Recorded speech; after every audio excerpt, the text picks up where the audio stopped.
O no ranga manaakitanga o tēnei rā paki ki a tātou katoa. Koutou kua hara mai tawhiti, koutou kua hara mai tata nau mai, hara mai whakatau mai. Ki roto nei i te uma o te whare wānanga o Tāmaki Makaurau, ki tēnei hui nui o tātou e kihia nei ko te New Zealand Sustainable Development Goals Summit nau mai, hara mai whakatau mai. Ladies and gentlemen, welcome to the University of Auckland. So that you might feel appropriately acknowledged and welcomed in what is the epicentre of history here in the city of Auckland. I would now like to invite Deputy Pro-Vice Chancellor to Kaiarataki of the University of Auckland, Mr. Michael Steedman, on behalf of his own people, Ngāti Whātua, the mana whenua of this part of Tāmaki Makaurau, and on behalf of the University of Auckland, to welcome us all this morning. Kei a koe kara.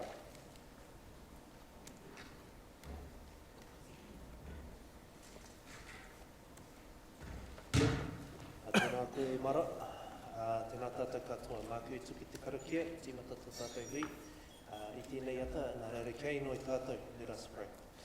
E honore e korori ki te atua, he maungarongo ki te whenua e whakaaro pai ki ngā tangata katoa. Hanga e te atua he ngā koe mahaki, katai, i rungi te kaupapa o tēnei rā. Te atu whakatongi a tō wairua tapu, hei āwhina hei tohu tohu i a mātou, i roto i tēnei mahi, me nā mahi katoa, pika hi e rungi o mātou, puku hiu ki tēnei wā, me e rā wā he rā mai ana. Mana ki hoki o mātou whānau, e noho tunu, ka tari ana mō mātou, ki te hoki atu ki a rātou, te atu nau te kahea me te korori a hoa ki tonu atu. Āmen. E ha te hau e o wāra mai e o wāra mai. He tiu heraki, he tiu heraki. Nāna ia mai te puputara ki hikiota. E tiki nā te eu te kōtu ko i te pauwhakaura katu ki te Waitemata. I oku wairangi e te hewa Māori ora. E aku nui, e aku rahi, e aku waka pito i hakareia. E rere mai nei i rungi a ngā ngangaru nui o te Waitemata. Nau mai hara mai whakatau. Nau mai i roto i tēnei whare o tātou. E rungi te wānanga nei a waipapa taumatarau. Ki ana te kōrero, waipapa te whenua taumatarau, te tihi o ngā whai mātauranga i ngā tauira me ngā kaimahi roto i tēnei wānanga o tātou. Nau mai. Hara mai i runga te karanga o tēnei ata, te kaupapa nui nui, te manaakitanga tō tātou matu anaku, me ngā mea katoa, kua puta. Hara mai. Whakatau, i mua i te karanga o tātou, te mana whenua o konei, ngā sipātu Ōrākei, tū tonu ki te taha o taku hoa, whanaungatanga o ngā Paoa, e mihi atu ki a koutou ki tēnei ata. Whakatau mai. Tuatahi, wehe ki tātua koe te tīmatatanga me taha ko te singa o ngā mea katoa, ko te tuarua. Hei anō toki whakaaro, ki te kainga tawhitoa ko tatau te whero, no ki te wai puke kāroa, me tōna makapuna, noho tunu ki tēnei wā ki Aotearoa, i ruti tērā wāhi a Raratonga, te wata te kingi ti heitia, me atu ki aia, noha ane e tahi rewa tapu, mā rātu katoa, te kāhui ārahi, siaki i ai ki tēnei wā. Mauria mai a kai te tiri āhuatanga ki te tūhono nā āhuatanga o tēnei wāhi o tātou, ko te reo roa o tētahi o na ingoa, me tēnei wāhi o tātou, ta hamiki hiri ngā waka. Ngā mata katoa, haere atira. Ka piti hono tātai hono, te hunga mata ki te hunga mati, a piti hono tātai hono. Tātou te hunga ora, tēnā koutou katoa. Nō ki te honere ki te tuku mihi kia o koutou, tō tainga mai i roti te kaupapa nei, te kaupapa rangatira nei, te tiakitanga o te whenua, tiakitanga o te wai, tiakitanga o ngā mea katoa, ke wainganui e ranginui me paputunuku, e mihi atu ki a koutou, nā rangatira katoa. Tiki ana ki te mihi ki a koe, te tūmaki tuarua, mai AUT, Jeff, tō whainga mai, te haka rangatiri tēnei kaupapa, tēnā koe. Kia koe hoki te mata mō mātou, tēnei wānanga, Damon, tō e sulu, nau mai hara mai, ki tō whare, tēnā koe, whainga mai ki te haka rangatiri te kaupapa nei. Kia koe hoki te pirimia Helen, tō tahinga mai, te mārei kura, ki te whakarangatira anō, tēnei kaupapa mō tātou. Koutou katoa nā rangatira, koutou katoa nā kaimanaki, koutou katoa nā kaitiaki, koutou katoa, nā kei pūkinga, ki te wānanga I roto te kaupapa nei. Tēnā koutou. Ka hiri au te reo tōku tūpuna, John Manfred Steedman, ka haka mara mai tātou katoa. Good morning everybody, and it's my privilege to offer these words of welcome to you all here today. Those of you, as Geremy said, that have come from not too far, and those of you that have come from afar, to join with us here together today under this particular kaupapa of particular importance to us here, not just here in this part of the world, but for the rest of the globe too. So I want to acknowledge you all in the work that you play, role that you play already in this space. I want to acknowledge the work that you're going to do with this wānanga that we're going to have in our space here. I mentioned in my kōrero an old prophecy from Auckland. Those of you that have listened to Ngāti Whātua speakers would have heard this often, but those of you that are new, the prophecy talked about the arrival of something new, wondrous upon the north wind. And we equate that to a puputara, a nautilus shell. It was taken as a good omen. It was uttered back in the late 1600s, and we offer these words to you today too, to acknowledge the contribution that you can bring to this sort of situation as well. So, just note that the words that I offer to you have been offered from my tupuna, from my elders as well, from my people back home, but also on behalf of the University of Auckland. So I'd like to acknowledge Damon Salisa, representing the university here today, and Jeff Dahorangi from AUT as well, standing in for us today and ensuring that you're well looked after as a group throughout this kaupapa. It's a long day, a lot of kōrero to come, and so in the words of the north here, nawhi pai tēnā mōku, that's enough from me.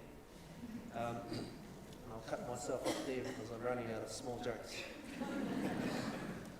So feel free to make sure you do laugh throughout the course of today too, even though it's a kaupapa, quite a heavy kaupapa that we're talking about, but we get the opportunity to talk about our future too. So with that, kei te mihi kia koutou katoa, nuku anō te honori, ki te wharekihia e nei kupu mo tātou, a tēnā koutou, a tēnā tātou katoa. So with that too, just because usually as you go through kōwhiri, you would know that the speeches are followed by a waiata. Let's all stand and sing Kaiarahi.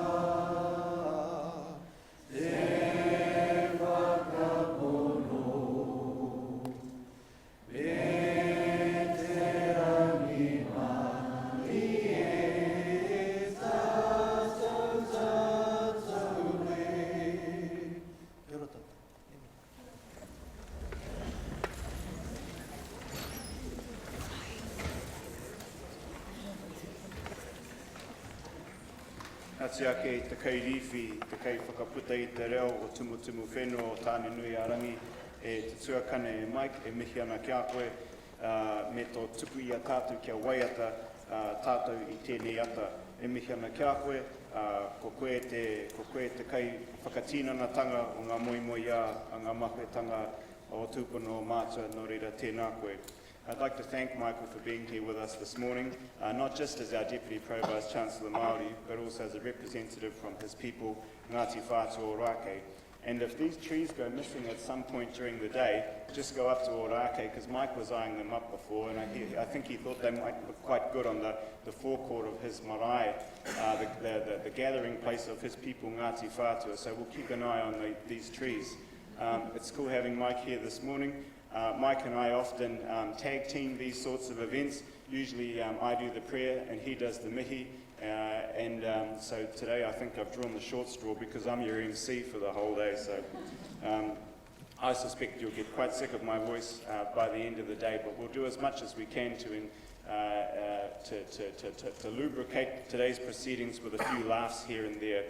Ai, e tautoko anau ngā mihi a tō tātou rangatira kia a koe e te pēmea tawhito a Aotearoa e te whaia e Helen, nau mai hoki mai ki tānei whare wānanga, ka tira kia a koe te rangatira Jeff, toela sulusulu e mihi ana kia kōruatahi, e whakakanohi nei wā tātou whare wānanga.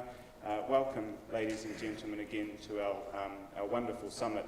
And Mike had us singing, and you weren't expecting that, but that's okay, because in that wonderful waiata, we utter the words aroha, whakapono, and rangi Māori, love, compassion, faith, and peace. And so perhaps at some point, maybe those three kupu, those three words might be added to our sustainable development goals. I don't know, Mike, we'll make a bid for that, eh?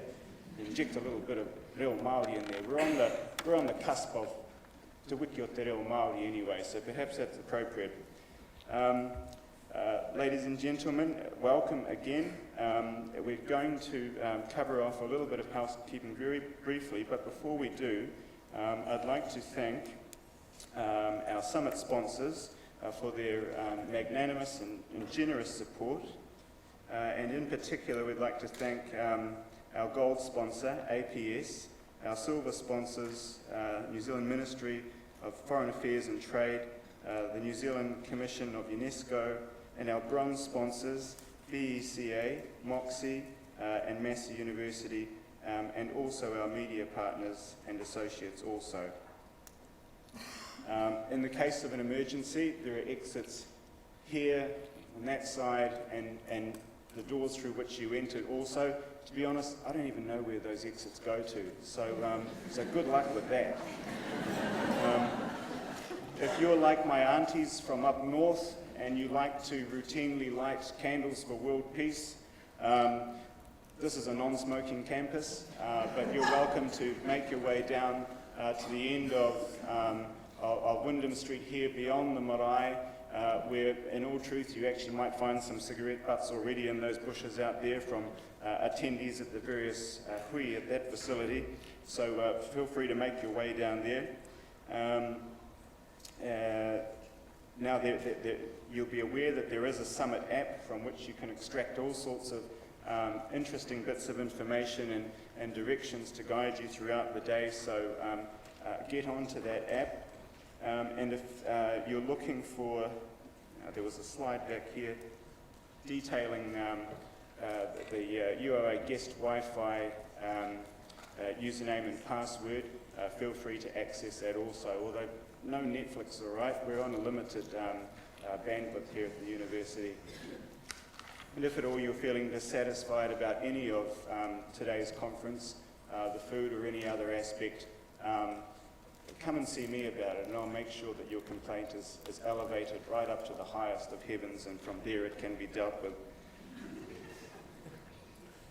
Before we come to our first session for this morning, we are fortunate also to have two of our supporting universities' highest officials, two of our big chiefs from both this university and the fine university across the road from us, our brothers and sisters at AUT. And so our universities are going to formally welcome us this morning. And representing the University of Auckland, we have Associate Professor Damon Salesa, who is our Pro-Vice Chancellor Pacifica. And from AUT, we have also Professor Jeff Perry, who is the Acting Vice Chancellor of AUT currently. Koe nō rā, e ngā rangatira e rua nei, toila sulusulu, e te matu e Jeff. Nau mai tēnei ka tuku atu nei te wahanga kia kōrua. I now invite Jeff and Damon to welcome us formally on behalf of the University of Auckland and AUT.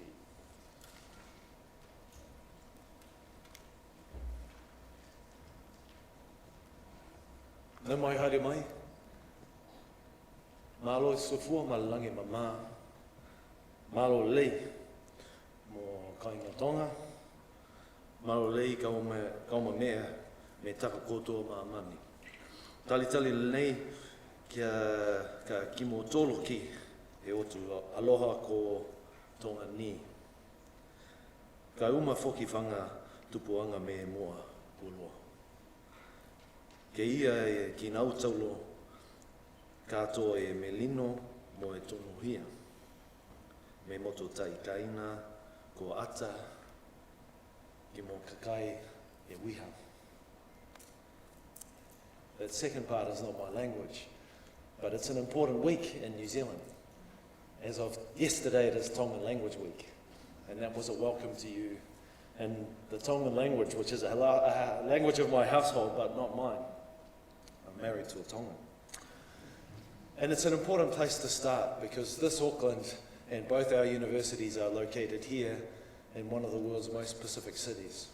We are surrounded by the Pacific. We belong to the Pacific. And so, of course, what you gather to talk about today has an enormous impact on our part of the world. Sustainability not just of islands, which are already facing challenges, but sustainability of the people, the ways of being, their cultures, and as it's obvious a sign from God, their languages, which we celebrate in New Zealand. So I welcome you with this question of sustainability at the front of your mind, and the Global Sustainability Development Goals, which provide this comprehensive and broad framework to guide action. We know they've been agreed to by 194 countries. The goals encompass people, planet, prosperity, peace, partnership, water, land. They focus on how to address the world's greatest challenges and have set the UN's international community's agenda for the next 20 years. As universities which are institutional members of the UN-instigated Sustainable Development Solutions Network, we recognise that the main contributions to the SDGs are in building knowledge for sustainability, educating the leaders of our future, and also in modelling sustainable practices. We're very proud, and I'll confess a little surprised, to discover in the first overall rankings of the inaugural Times Higher Education Impact Rating that we were assessed alongside 450 universities from 76 countries against a number of SDGs. We will rank first in health and wellbeing, first equal in partnerships for the goals, sixth equal in gender equality, and seventh in peace, justice, and strong institutions. We placed in the first 20 in other categories, including sustainable cities and communities, quality education, decent work and ethnic growth, economic growth, and reduced inequalities. We were proud of this, but we recognised there's really only one direction to go when you're number one. The university takes enormous pleasure in welcoming such a diverse range of you today. These include people from central and local government, Māori, Pacifica, community groups, NGOs, businesses, colleagues from our 8 New Zealand universities, and we are so delighted to see so many young people here today. With delegates, we wish you all the best in sharing your knowledge and experience, and in working together to build action plans to accelerate the progress on these important issues together. For me, the urgency comes directly out of our part of the world. On campus, between AUT's campus and ours, we have something like 6,500 young Pacific students. Most of them trace their genealogies to places who will be the first to feel so many of the effects if we get it wrong. We live in a part of the world which is 1/3 of the Earth's surface and often neglected in the way that the world sees itself. For me, an important journey to the SDGs is to share that recognition that the Pacific isn't at the margins of global change or a canary in the gold mine. The Pacific is the battleground for our future. And with that, I wish you all the best on these incredible deliberations, and welcome up my colleague from the Auckland University of Technology, Jeff Perry.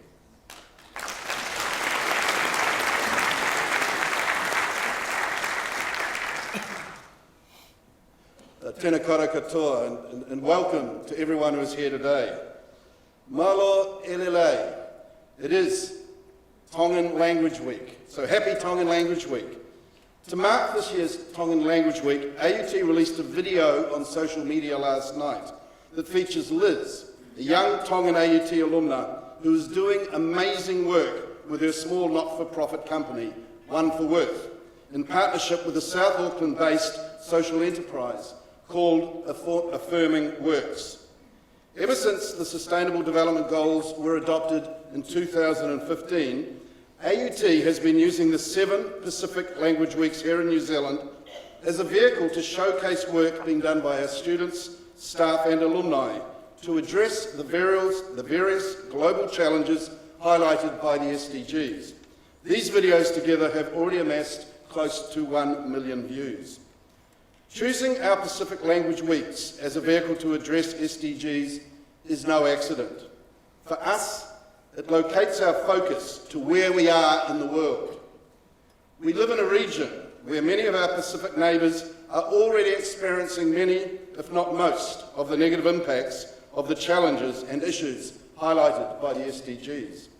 We live in a country whose Prime Minister only 2 weeks ago joined other Pacific leaders of our region at the 50th Pacific Islands Forum in Tūao, where they collectively, and I quote, reaffirmed climate change as the single greatest threat to the livelihoods, security and well-being of the peoples of the Pacific. And I remind us that that includes New Zealand. We live in a city that is not only becoming more Pacific by the hour, as pointed out by my fellow host, PBC Damon Salesa in his recent book, but is also a city in which the divide between prosperity and poverty is growing wider and deeper by the hour, where much of that poverty is spatially located in 5 of the 6 local boards that constitute South Auckland.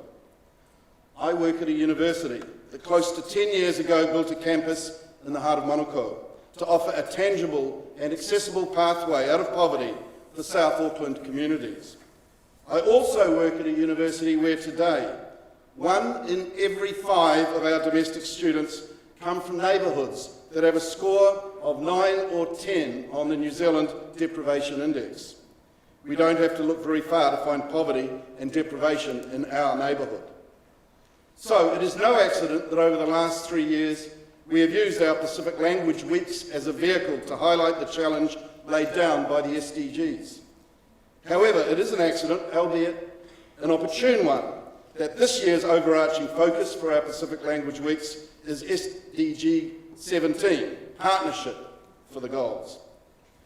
Indeed, a lack of cohesive collective responsibility and effort seems to pose the greatest threat to us to achieving our targets by 2030, whether it be on a multilateral level between nations, as highlighted by our keynote speaker, the Right Honourable Helen Clark, in her recent Peter Fraser lecture in Wellington, or at a collaborative level between large organisations and entities like universities.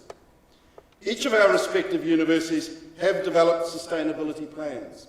Last year, we at AUT launched our sustainability roadmap, developed by the Vice-Chancellor's task force, chaired by Professor Thomas Nietzsche, and consisting of students and staff. Each of our universities thus have actions and initiatives in place, and have academic staff and postgraduate students who, through their research, will contribute many solutions to the various challenges highlighted by the SDGs. However, there is clearly a growing sense that collective, bolder and more courageous and selfless action is needed, as reflected in the theme for the summit, Accelerated Action Together. Our 2 universities jointly hosting the summit is an important first step in this collective action. However, more is needed. What is clear is that a much tighter partnership between our institutions to lend our collective and considerable heft as large organisations in our city, working with the stakeholder groups, many of whom are in the room today, is both timely and required, so that we can together address the iniquities of our neighbourhood and the SDGs. I'm reminded of an old proverb attributed to the Greeks, which I will paraphrase and adapt for today's occasion. Society will only be sustained if its people collectively plant trees under whose shade they know they shall never sit. Let's all plant those trees. Mala o pito.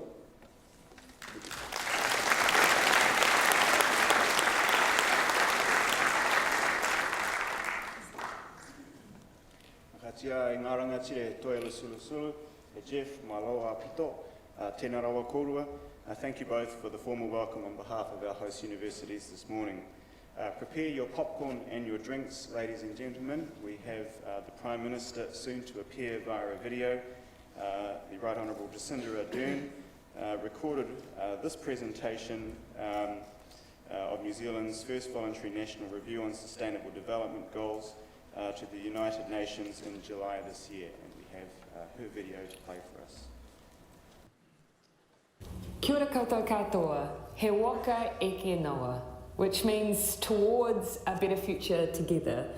Together is an important word for us in New Zealand. It says a shared vision. It puts the people at the heart of policy decisions. It's about building, a happy, healthy, prosperous New Zealand which everyone can benefit from.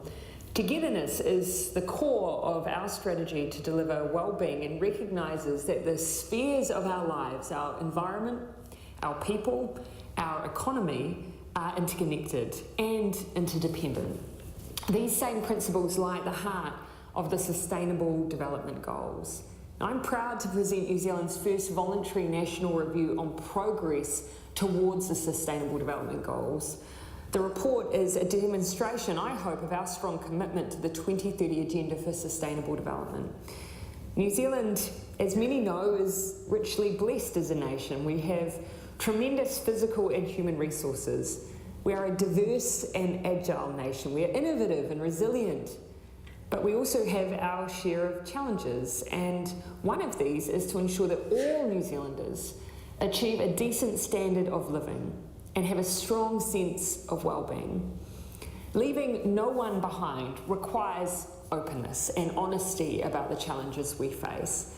And it is an approach we've brought to our first review of the Sustainable Development Goals and to our domestic agenda. As we transition to a sustainable, productive and inclusive economy, we do require a deeper understanding of the groups who will be most affected so that we can ensure the right strategies are in place to support them. It does require us to do things differently. It requires solid, disaggregated data to base decisions on. And we've developed a new suite of statistical indicators. They're called Indicators Aotearoa New Zealand. They go beyond economics to incorporate social, cultural and environmental measures. The indicators will provide a clearer picture of New Zealand's overall well-being, as well as a measure of our progress towards the Sustainable Development Goals. Alongside this, we've developed a new analytical framework that emphasises the diversity of outcomes meaningful for New Zealanders. This Living Standards framework, as it's called, will be part of our toolkit to analyse and assess policy options that enhance well-being and support New Zealand's achievement of the Sustainable Development Goals. New Zealand is strongly committed to being a leader and a constructive partner nationally and internationally in the global effort to create a more sustainable and inclusive economy. We recognise that all sustainable development goals are connected and cannot be achieved by governments alone. This report, I hope, also highlights our government's priorities, including working towards eradicating poverty, improving mental health, addressing inequalities, thriving in a digital age, and transitioning to a low-emission sustainable economy. These initiatives are crucial to achieving the Sustainable Development Goals. And we know the cumulative value of small, incremental steps, the day-to-day decisions and actions that we make a difference and change people's lives. We've seen and heard inspiring stories of what New Zealanders are doing already, and we want to bring all New Zealanders, regardless of their circumstances or experience, along with us on the journey. In the spirit of Goal 17, we are committed to partnership with Māori, the Indigenous people of New Zealand, and partnerships with communities, with business, and with our international friends. We've made a good start. Our challenge is to continue this momentum together. He waka eke noa. And the Prime Minister will be watching what happens today via social media, so she'll be glad to know that her video received such warm applause. Kua tai tātou ki te taumata tuatahi mo tēnei rā. We come now to today's first actual session, Te āhua te wāhi me te whai pānga o Aotearoa hei ārahi, the international context and New Zealand's leadership role within that context. It is our great pleasure to welcome back to a place with which she is greatly familiar, and a place which is greatly familiar with her, Right Honourable Helen Clark, e te whae, te Premier Tawhito, nau mai hoki mai ki tō whare wānanga. Helen Clark was Prime Minister of New Zealand for 3 successive terms from 1999 to 2008. She was the first woman to become Prime Minister following a general election in New Zealand, and the second woman to serve as Prime Minister. Throughout her tenure, and as a Member of Parliament for 27 years, Helen engaged widely in policy development and advocacy across the economic, social, environmental and cultural spheres. She advocated strongly for a comprehensive program on sustainability for New Zealand and for tackling the challenges of climate change. She was an active leader of her country's foreign relations, engaging in a wide range of international issues. In 2009, Helen became Administrator of the United Nations Development Programme. She was the first woman to lead the organisation and served 2 terms there, while also chairing the United Nations Development Group. Helen continues to speak widely and be a strong voice on sustainable development, climate action, gender equality, and women's leadership, peace and justice, and action on non-communicable diseases and HIV. She serves on a number of boards and commissions, including the Advisory Board of the Global Education Monitoring Report, the Board of the Executive Industries Transparency Initiative, and the Board of the Partnership of Maternal, Newborn and Child Health. Nō reira, ho mai te pakipaki, mō tēnei ariki kua hoki mai ki rotia tātou. Ladies and gentlemen, the Right Honourable Helen Clark, who is our keynote speaker for this morning's session. Kia ora.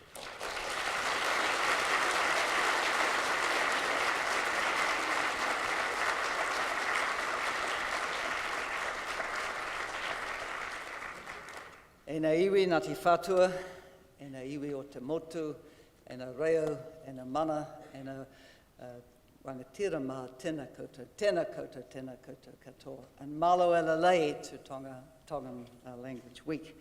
Talo whalafa, whakalofalahi atu, kia orana ni sambula vanaka. Warm Pacific greetings to you all. And good to be here to make some opening remarks on this session at the conference on the international context of the Sustainable Development Goals.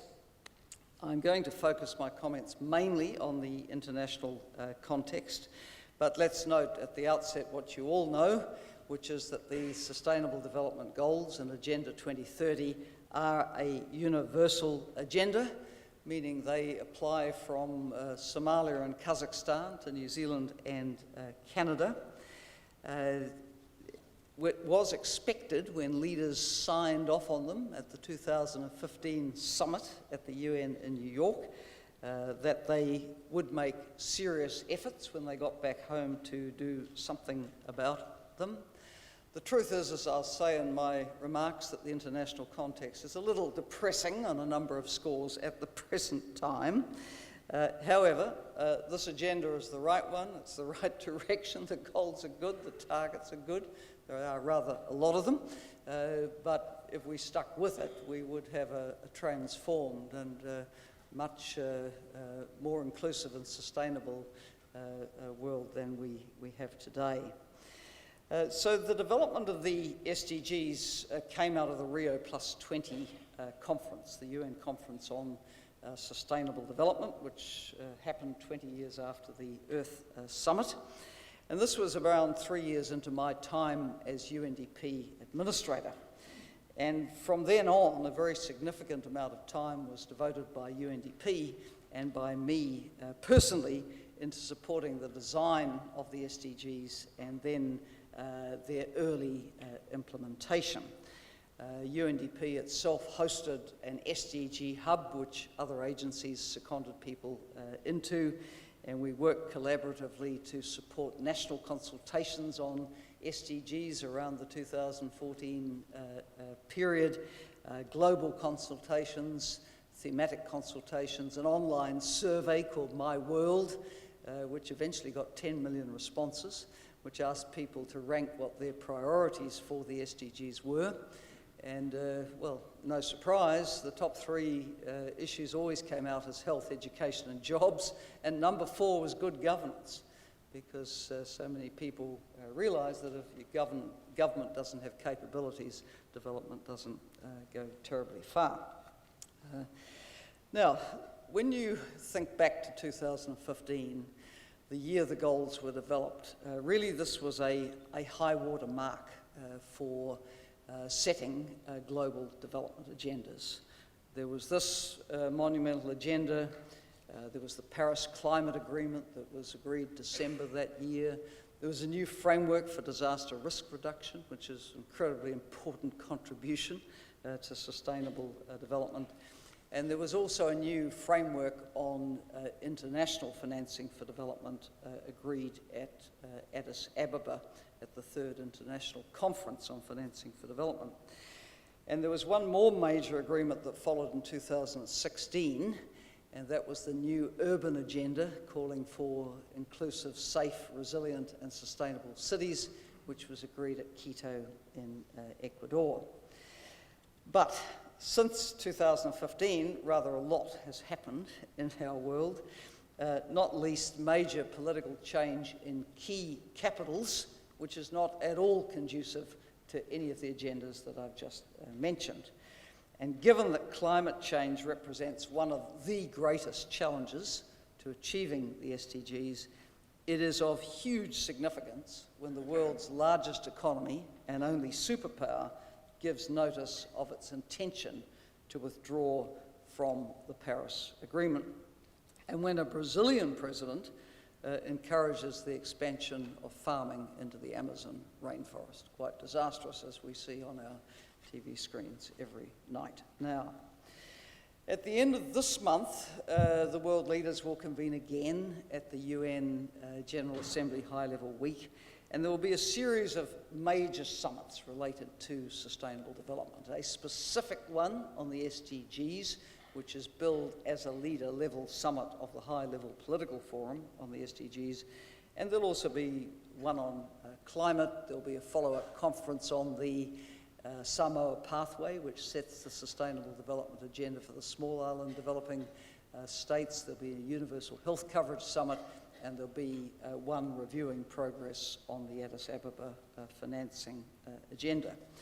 The UN Secretary General said several months ago of the climate summit that when leaders come, please don't come with a speech, come with a plan. And the same thing could be said of what they bring to all the other summits, including the SDG one.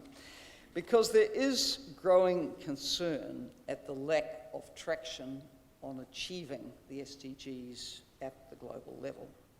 For example, on poverty eradication, the goal is eradication by 2030, but there are now serious forecasts that suggest that far from achieving that, we could still by 2030 see up to 6% of the world's population, and that could be up to 475 million people living under the $1.91 a day extreme poverty line.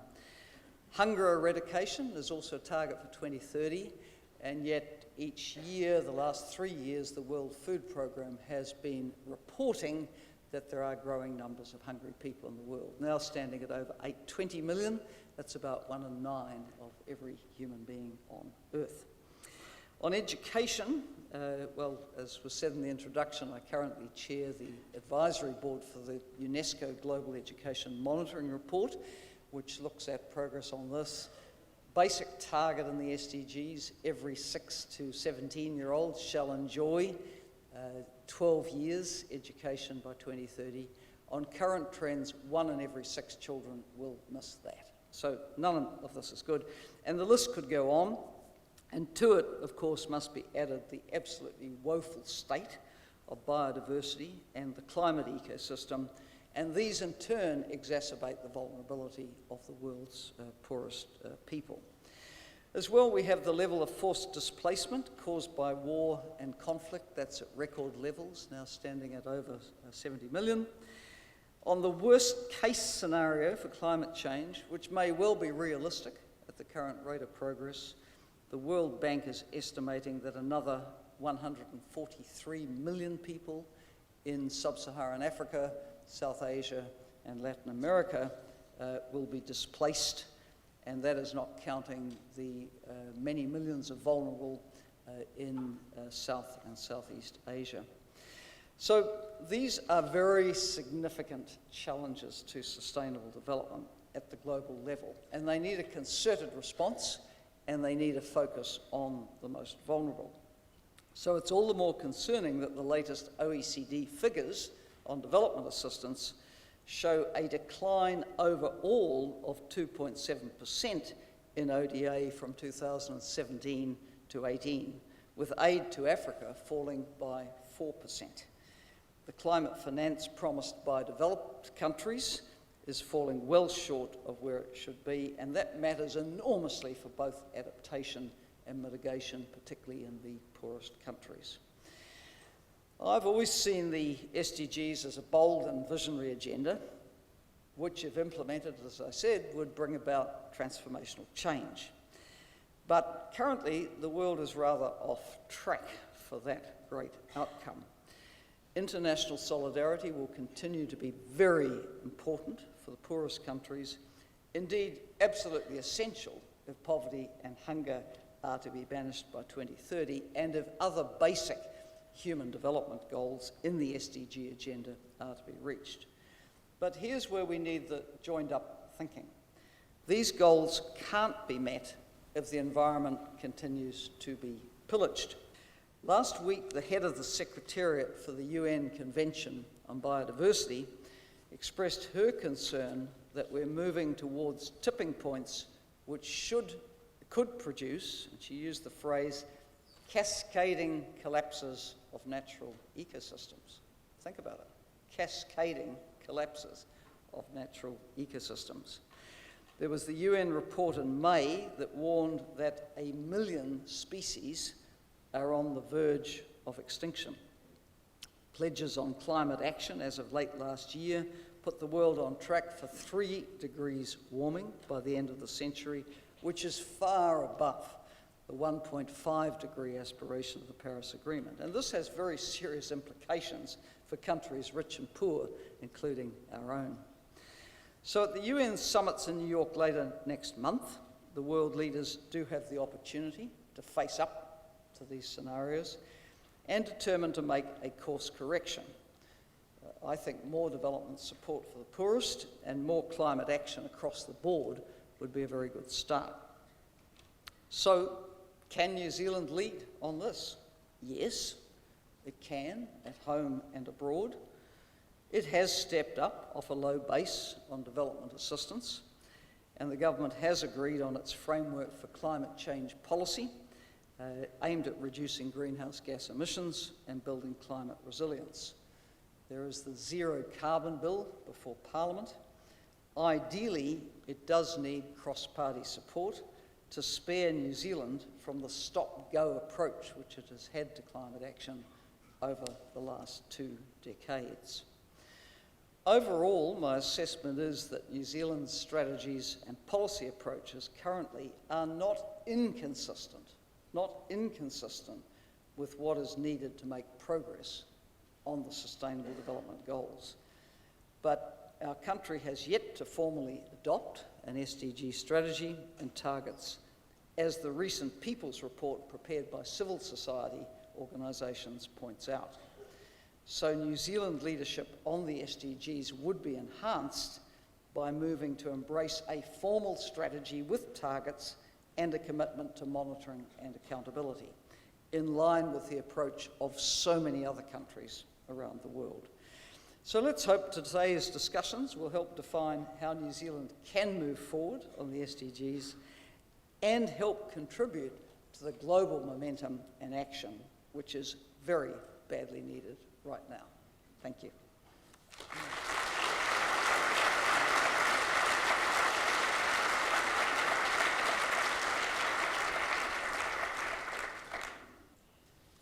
Te rangatire, Helen, tēnā koe mo te whānuitanga o kōrero hei whakamatare i a tātou ki ngā take kei mua tonu i te aroaro. Thank you, Helen, for providing what we expected you would, rather than a grandiose and glorious speech, rather points of action and the motivation and encouragement to make some of the changes that you encourage us to do. And to do further, we would now like to invite members of our taumata, our very first panel for this morning. And I'm not too sure if you've arrived. Russell? Russell, you've arrived? Okay, fantastic. So if I could call Jacqueline, Russell and Rachel down to the panel, down to the taumata.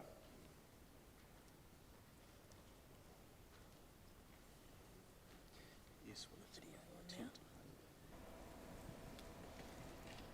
Hi, I'm Jeff Sachs. I'm Director of the United Nations Sustainable Development Solutions Network and also SDG Advocate for UN Secretary General Antonio Guterres. I'm thrilled to have the opportunity to say hello to you on this second New Zealand SDG Summit. Congratulations to all of you for your leadership. Congratulations to the University of Auckland and the Auckland University of Technology, two great institutions that are co-hosting this event. And I'm thrilled to be a small part of it. Thank you for the invitation. New Zealand is a leader in the world. We look to New Zealand for its leadership. As you know, New Zealand is one of the best performing countries in the Sustainable Development Goals in the world. I co-edit the annual SDG Index and Dashboards report, and in the 2019 report, New Zealand ranks 11th in the world, about 160 countries. This is very, very good, and you should be very much encouraged. Maybe even happier news for you is that in the World Happiness Report that I also co-edit for the United Nations, New Zealand in 2019 ranks 8th. New Zealand is, on the whole, a happy and successful country. But the truth is, as you know very well, no single country, even the top-ranked countries, are not on track to achieve the Sustainable Development Goals and the Paris Climate Agreement. And not because we can't. New Zealand is a rich, prosperous country that can achieve all of the SDGs and can achieve the decarbonization needed to stay within the limits set in the Paris Climate Agreement. It's a matter of strategy, it's a matter of planning, it's a matter of expertise, such as the host institutions offer to New Zealand society. It's, of course, a matter of our individual understanding and volition as well. In a rich world, there's no excuse for the dangers that we are causing ourselves with human-induced climate change, and there's no excuse in a rich world to have people still struggling in abject poverty or lacking basic economic needs, or more than 200 million kids worldwide out of school. There is simply no excuse. Well, you're going to solve these problems for New Zealand, help to orient your wonderful country to achieve the SDGs and the Paris Climate Agreement. And let me say thank you to your inspiring Prime Minister, Prime Minister Ardern is respected worldwide, and her leadership is respected worldwide. And her contribution and her government's contribution this year with a 2019 well-being budget is being watched with enormous interest, and on my part, a lot of jealousy being in the United States with this great contribution. As all of you know, the well-being budget prioritizes 5 areas in New Zealand: mental health, child poverty, the Indigenous peoples' rights and needs, decarbonization, and flourishing in the digital age. These are, all of them, every one of them, sustainable development goals. And the idea of orienting the national budget directly in this way, a well-being budget, measuring life satisfaction as one of the key indicators for government in the days and years ahead, is extremely important. Let me point out the areas where New Zealand has some work to do, though, what our index shows of some serious challenges that New Zealand faces. One is surprisingly on public health. New Zealand, like my own country, which is a bit worse, has an obesity epidemic, which is mainly the result of our fast food industry, deregulated, putting forward to our children, to the society, unhealthy foods. And this is a heavy burden on well-being, on causing disease, on premature death. So this is an area where New Zealand definitely needs to do some work, and I believe that regulating the fast food industry is a major starting point. A second area that I would stress is decarbonization. New Zealand already gets most of its power from zero carbon energy, but is still a major emitter of fossil fuel CO2, and also more generally of greenhouse gases from the agriculture sector. So New Zealand has a lot of work to do to get to zero net emissions. Most of all, in my view, this requires a national plan. I would really encourage the universities to get together and work with government on a serious engineering-based national strategy to get to zero by 2050. The third area that New Zealand needs is much greater effort on conservation of biodiversity. As you know, many species in New Zealand, endemic to New Zealand, are on the IUCN Red List. New Zealand is at risk of losing major biomes, wetlands, and major species that are unique to your very beautiful country. A last area that I would like to make an appeal is New Zealand's contributions to the SDGs through development assistance. New Zealand is a rich and a generous people, but the level of development aid as a share of gross national product falls far short of the global target of 0.7% of GDP. In a rich world with still 1 billion abjectly poor people and more than 200 million kids out of school, we need development aid. If I could suggest, New Zealand could use its development aid to help promote the concepts of well-being budgets. The development aid could help other countries to orient their budgets to achieve the Sustainable Development Goals. Well, I think I've talked too long for the short message that you invited me to give. Let me congratulate you again.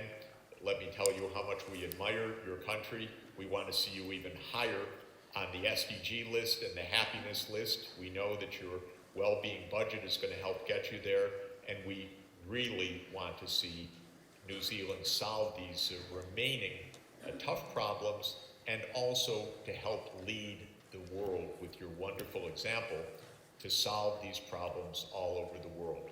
All best wishes on a hugely successful SDG Summit. Thank you so much. We come to our first taumata today, ladies and gentlemen, our first panel session, and it is my privilege to welcome each of our panellists. We will be treated by Jacqueline first, then by Russell, and then by Rachel, to add to those messages of encouragement and to take leadership roles, to add to those which were offered to us by Helen this morning. First panellist this morning is Dr. Jacqueline Parisi. Jacqueline supports the Council for International Development in the areas of strategy, planning and business development. As an executive of the impact effect, her focus is strengthening not-for-profit organisations and building social enterprises. Recent projects have seen her working in Thailand, the Lao People's Democratic Republic, Cambodia, China, Myanmar, New Zealand and Indonesia. Jacqueline has held executive leadership roles in the private, public and development aid sectors and in international consulting firms. She also supervises doctoral candidates engaged in academic research. Ho mai te paki mo Jacqueline.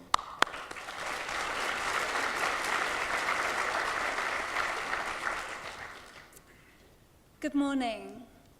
I'm told I've got 5 minutes to say what I've got to say, which is quite a challenge because I really have so much to say. But I'll try and keep it short. So, at SID, we see so many sectors contributing to the SDGs, but not necessarily in a purposeful manner.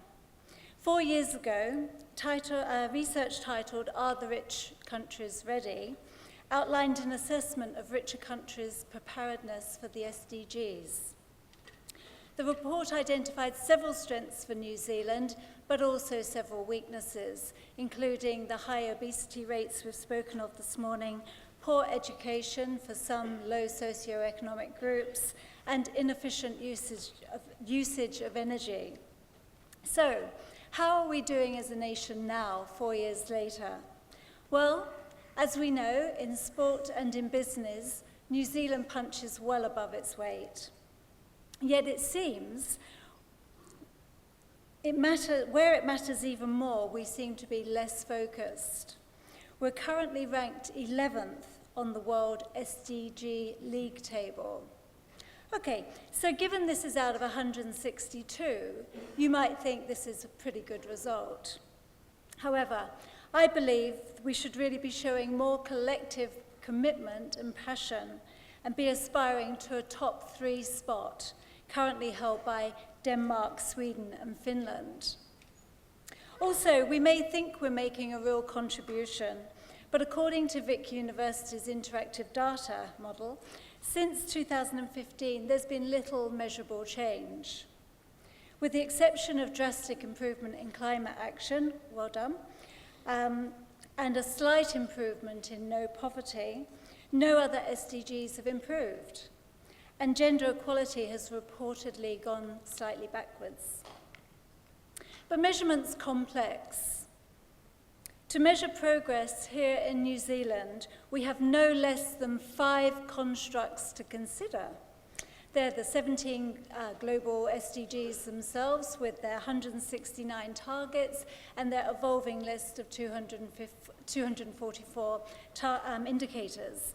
We have the New Zealand Living Standards Framework.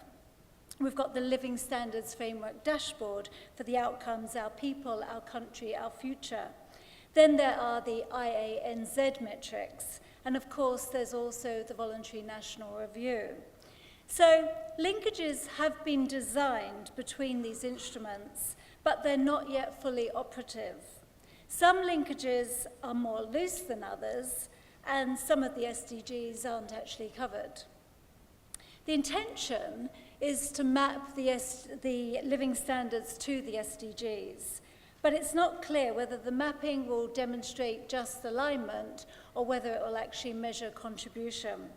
So I confess to being a little bit confused as to understanding how we'll really know that we've achieved them. The multi-pronged approach appears to be a little unscientific. And as a nation, how involved are we in the whole SDG dialogue? At the government level, there's definitely engagement, evidenced by the resources allocated to such things as the Living Standards Framework and the other constructs mentioned. But what's happening at a regional Pacific level? It's true, New Zealand's international aid is highly cognizant of and aligned with the SDG agenda. Having said this, SID's annual survey indicates that many of our members, who are probably among the most SDG aware in the country, are, in response to the SDGs, really only changing the language they use. But that's not what I really mean when I say what's happening at a regional Pacific level. While New Zealand is definitely assisting Pacific neighbours address priorities, I'm interested in regional collaboration and synchronisation is like what synchronisation is taking place across the region, across the Pacific. Are we leveraging regional opportunities for synergy? Is there an opportunity to work with the Pacific and find a way to collectively contribute and measure SDG impact across the region? Impact's not contained to tidy countries. It drifts across borders into neighbouring countries. So does it not make sense to collaborate regionally and at the same time role model globally how regions can work together for the good of our planet, leaving no one behind? And at a public level, are the people of New Zealand really aware of the SDGs and of New Zealand's role and performance in this journey? I was speaking to a well-educated, middle-aged friend a few nights ago. He had no idea what the SDGs were. So just how engaged as a country and a region are we? With the goal of leaving no one behind, is the process itself in danger of doing just that? So to conclude, I think I'm nearly up to 5 minutes, but to conclude, I believe the potential lies in 3 areas. First, leadership. SDGs aren't designed for politicians, but require political leadership. We need to have targets, one way to measure them, politicise them, get behind them, and do them. Secondly, participation. The leaders need to engage the people of New Zealand in the importance of the SDGs and inspire people to care about them. And all sectors need to be engaged in the journey. And thirdly, lastly, partnerships. Let's revitalise partnerships for the SDGs and ensure regional collaboration. Let's demonstrate to the rest of the world SDG leadership and together secure a top 3 spot in the SDG index. Thank you.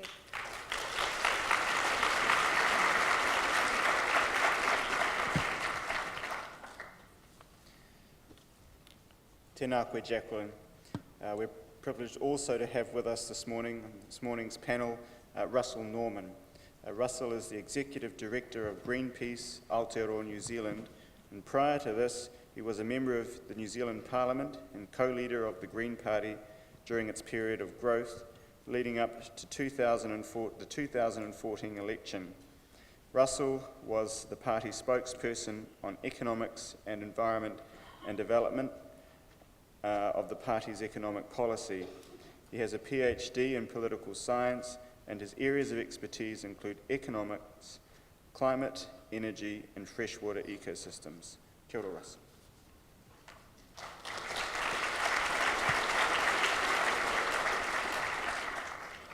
Tēnā koutou. Greetings to Ngāti Whātua, Ōrākei, mana whenua of this place. Thank you very much for that kind introduction. I always think it's funny how you get to write your own introduction. I could have written anything in there, it would have been fantastic. Basically, I'm from Greenpeace, so I work in global climate change stuff and biodiversity. And so when you look at the issues, the great issue of climate change, which threatens to wipe out the gains in pretty much every other area, one of the key things that is really apparent right at the start is we need more global cooperation. We need more global governance. We can't solve a problem like climate change by ourselves, no matter how good we are. number 11 or number 8 in happiness. So in terms of the contributing to the number 8 in happiness, I'm not helping out there, right? Okay.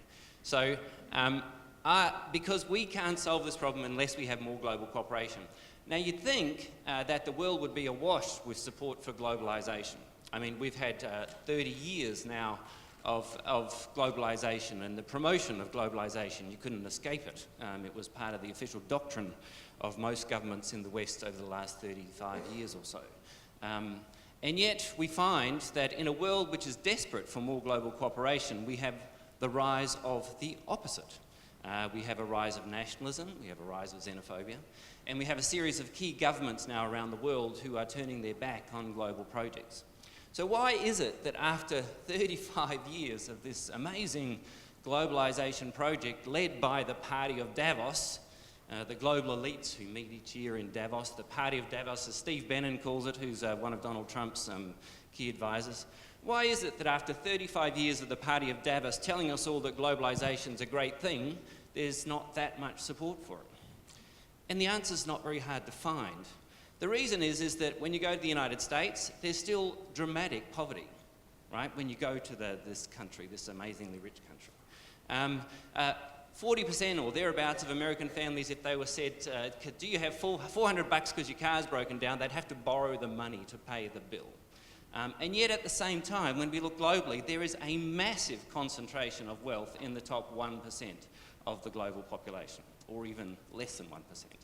So after 35 years of this amazing globalisation, what we find is that there is this massive concentration of wealth, and there are great swathes of the middle class, as they used to be called, but they're just working class people in the United States and other places, who still, their lives are more precarious than ever. Their wages are lower than ever. Their wages have either stagnated or they haven't gone anywhere, or they've gone down. And their lives are more precarious than ever. More people at age 70 in the United States are declaring for bankruptcy than ever before. So are we surprised that middle class, working class people around the world have rejected this neoliberal globalisation that has been offered to us? So what I would say is, if we want the global cooperation that we so desperately need, we need a different kind of globalisation. We need a different kind of globalism. We can't have what we've just been through because it has discredited globalisation. It has been globalisation for the Party of Davos, for the wealthy, for the rich, and ordinary people have not benefited from that. So it's hardly surprising that an anti-establishment candidate like Donald Trump, at least that's how he presents himself, an anti-establishment candidate like Donald Trump was able to find a ready audience amongst those people. And it's not just that. We've also, neoliberal globalisation has institutionalised a whole bunch of structures that make it hard to do what we need to do on climate change. The state of Hamburg tried to stop a coal-fired power station. It was blocked because the company that was trying to do it sued them through a trade agreement, an investor agreement. When Obama tried to block the Keystone XL pipeline, he was sued by the company under the North American Free Trade Agreement, right, because it said it would lose money about it. When the states in Canada tried to stop fracking, they were sued under the North American Free Trade Agreement. These trade agreements, which have become the de facto high level of globalisation, neoliberal globalisation, are making it harder for us to deal with global problems because they're not designed to protect the climate, they're not designed to protect us, they're designed to protect corporations. So we need to explicitly reject that kind of corporate neoliberal globalisation and rebuild a real globalisation that actually protects the climate. It says to companies, if you are going to lose money because we're going to save the climate, tough luck.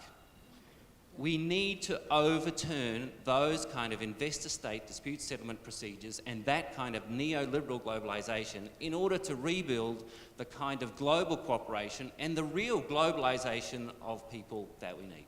Thank you.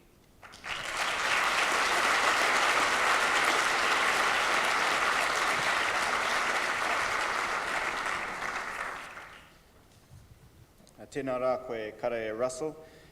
We're fortunate next to have in our midst Rachel Lemessiere, and Rachel is the Executive Director of Oxfam New Zealand. She has worked in leadership roles in the United Kingdom, New Zealand and in the Pacific for over 27 years, primarily amongst community-based NGO providers. Her areas of expertise include women's advocacy, access to social welfare, health and legal services, and protection of human rights, particularly in relation to sexual and reproductive health, HIV, disability and gender. Kia ora, Rachel.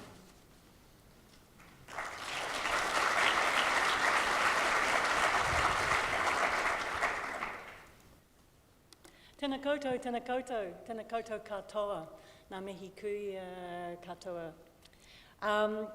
I wish to particularly greet you all. I want to greet and acknowledge Ngāti Whātua, mana whenua, and their tipuna for the guardianship, kaitiaki of the whenua here, I think which is something we're all very grateful for, and I think we're going to draw down on and need going into the future.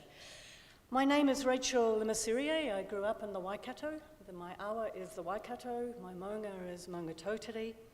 I've been the ED of Oxfam New Zealand now for over 5 years, and am very, very delighted to be on this panel as the opening session for the New Zealand SDGs session. It'll be no surprise that for Oxfam the international context is front and centre. And we have very significant focus on SDG 1, SDG 5, 6, 8, 10 and 13. And now I'm going to wonder, how do I move the next slide? Oh, the mouse? But for us, this whakatauki is probably the most important one, and it summarises the meaning of SDG 17. When we paddle in unison, when we work together, we do believe that this is the actual underlying premise of SDG 17. And the context of this panel, it's very much around what is the international context. And for us, that's very much about recognising both the current and the potential role for the New Zealand government and New Zealand's leadership. But noting very much that under SDG 17 and this panel, we've been challenged to ask or to look into the future a little and see what are the emerging trends, some of the challenges that are both with us now and coming down the road towards us. And Oxfam's been developing a range of scenarios over the last couple of months that are looking at those very things, at the very global challenges. And I wanted to share those with you as part of a way to generate a discussion about these 5 scenarios that have been brought together by 10,000 of my colleagues, hundreds of our partner organisations all around the world. And fundamental to these scenarios is that each and every SDG is interconnected. That we actually need a systems approach to the complexity that these scenarios are proposing for us. And really recognising that what the same time as good stuff can and will happen, at the same time as bad stuff is going to happen, and nothing will remain static. So let me give you a whistle-stop tour in view of the fact that I've got 2 minutes left, and how did that happen?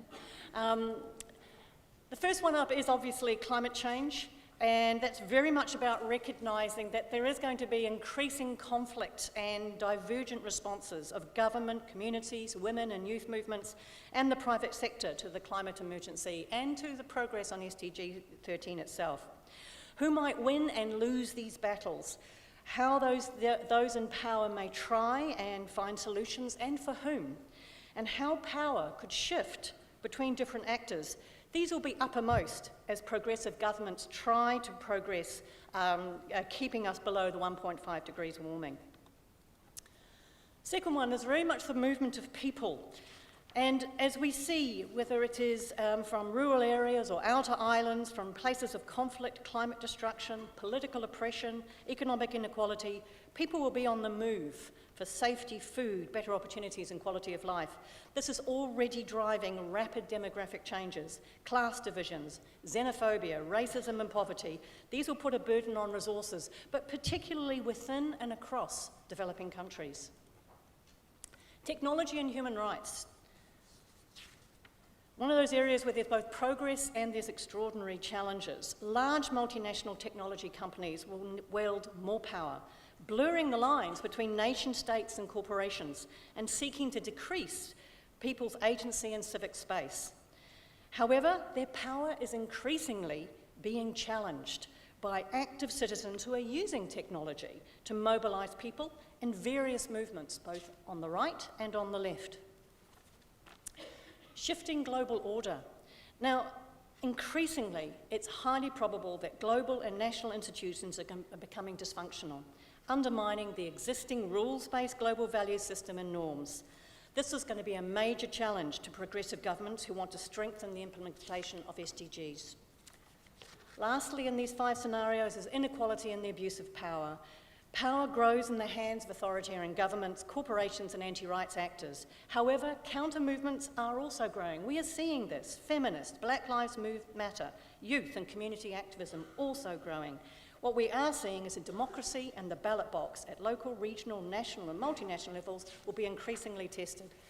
While many of us will be looking to this leadership, what we have to acknowledge is we also have this leadership. This is our coalition government. For us to acknowledge and recognise what the Prime Minister said in her speech, that New Zealand has this commitment to being a leader, being part of the global effort to create sustainable and inclusive economies, having a deeper understanding of those most affected, that it's not achievable by governments alone. We also want to recognise that to do this in a time of such radical, volatile change, we need an SDG Minister and Cabinet, a significant signal to New Zealanders that SDGs are mattering to this government, and to have that SDG, that minister and the responsibility for the SDG response in the department of the Prime Minister and Cabinet. There is literally no more higher or senior role. We also need our government to be a progressive nation to ensure that, a progressive voice to protect the SDGs legitimacy, which we are going to see under increasing threat, and the global multilateral system. To be part of that global effort, as Jeffrey Sachs said, we've got to do better on our ODA. We are moving, but we've got to have a timeline so we know when we're going to get to 0.7.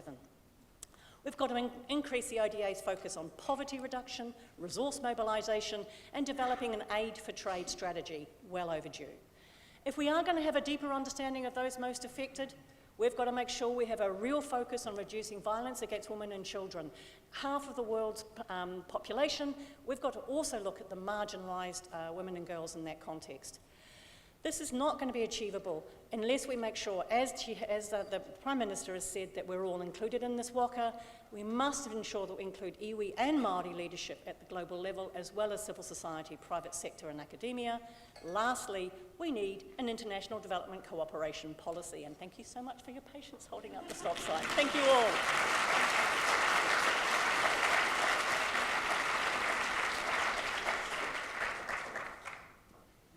Jackie, Russell, Norman, Rachel, Te Whai Hokia, Helen, those of you, while you're still sitting on your seats in the waka, we now have some questions for you, which will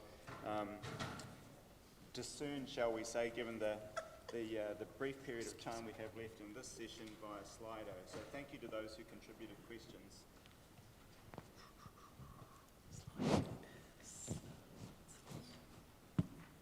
Thank you.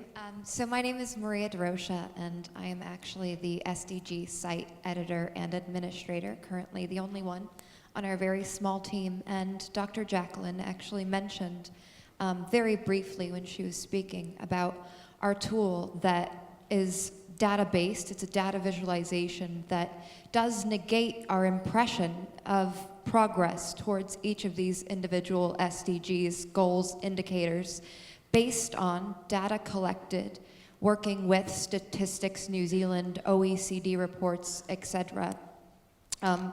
Essentially showing that not only do we have a striking lack of data, but also that it hasn't changed in its trajectory much over time. So my question was asked basically just in the interest of getting that information out there for people to interact with and see, you know, where is it coming from, this model that shows we don't have as much progress as we'd like. So my question was, admittedly, what is the SDG tool by Vic University that negates our impression of progress? Where is it found? Just because I really would like everyone in the audience to have that information available to them. So thank you. I apologize that it wasn't a direct question to the panel. So yes. Just in response, the issue of data has been one of the most discussed in the development of the SDGs and then in discussion about implementation. And of course, first thing, you do need a strategy, you do need targets, you do need indicators, and then you need to measure progress. Now, what was apparent from a very early stage of the SDGs was that actually no country had access to the information it required to measure progress. So there has to be a huge upskilling in the official statistics collections across countries, rich and poor. One of the jobs the UN system was doing in capital in developing countries was to help build statistical office capacity, and that is a very worthy endeavour, by the way, for official development assistance agencies to build that capacity to collect and monitor data. But another point that was always made was that data then has to be presented in a form that's accessible so that civil society can use it. Because with monitoring, it's not only official monitoring, it's also civil society, the media, parliamentarians keeping an eye on what is happening. And clearly, to get traction on this in New Zealand, we would have to be much more structured. Better official statistics, stats working with efforts like the very interesting one you're involved with at Victoria, upskilling and supporting civil society organisations. One last point. The International Organisation of Auditors General came down with a decision from its conference about 2-3 years ago calling on every audit office in the world to develop tools for auditing progress on national SDG progress. So all this has got traction out there, and it would be great to see a push out of a conference like this one and all your efforts assembled here to get that moving in New Zealand. Kia ora tātou, tēnā koe, te whai Helen. Slido's working now, whānau, so perhaps, well, let's go for this meaty question right here, the one right at the top. What can younger people, students, do to help? And I think that's an appropriate question given we're here at a university. Kia ora. Kia ora, and great question. I've just finished 7 local city events across the country around particularly climate breakdown. And this was one of the questions that in every single one, Dunedin, Nelson, Christchurch, Tauranga, Hamilton, out of the audience came, yes, but what can we do? Whether you're a student, whether you're in the workforce. And I think one of the best answers came from a wonderful young woman called Temi in the Waikato, who's part of the school strike. And what she actually said to that question was, just do something. Just do something. Now, what she meant was take a small action, whatever that may mean.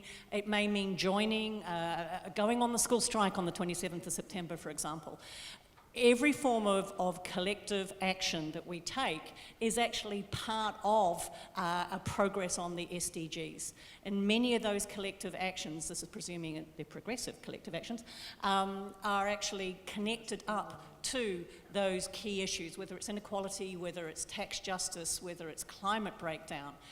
So as students, whether it's within your home, how you get to school, how you get to uni, what you do in your class, what the class is studying, how you're engaging with each other socially, all of this is such a key part of progressing SDGs, and obviously your degree. The more skilled and talented, knowledgeable people we've got coming out of universities who have integrated their degree work in with the SDGs is going to be hugely helpful.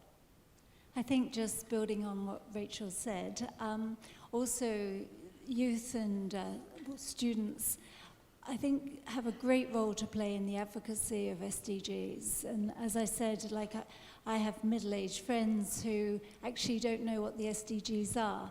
I suspect more young people do know than people of our age bracket. But so I think just talk to as many people as you can about it and integrate it into what you're studying and the way you're communicating, and just keep the dialogue moving. Thank you. Here's a rather topical one. Does anyone on the panel have an opinion on New Zealand declaring a climate emergency? Sure. So,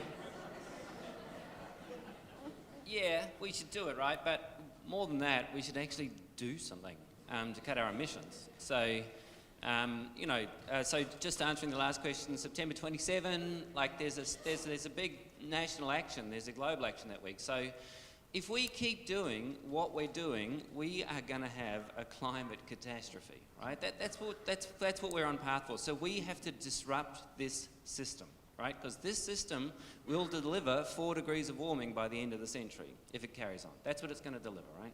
So we have to disrupt it. So come to the thing on September 27, organise a whole bunch of other people. Climate emergency, yeah, let's have a climate emergency, let's declare it. It is an emergency, no question about it. But more importantly, we must change the policies so that we cut our emissions.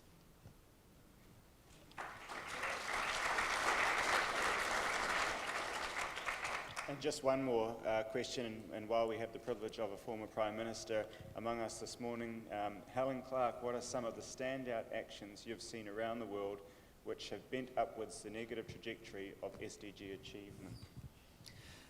Well, I think there's two big issues. One is what's happening to the climate, and the other is the extent of war and conflict, not just formal conflict, but also the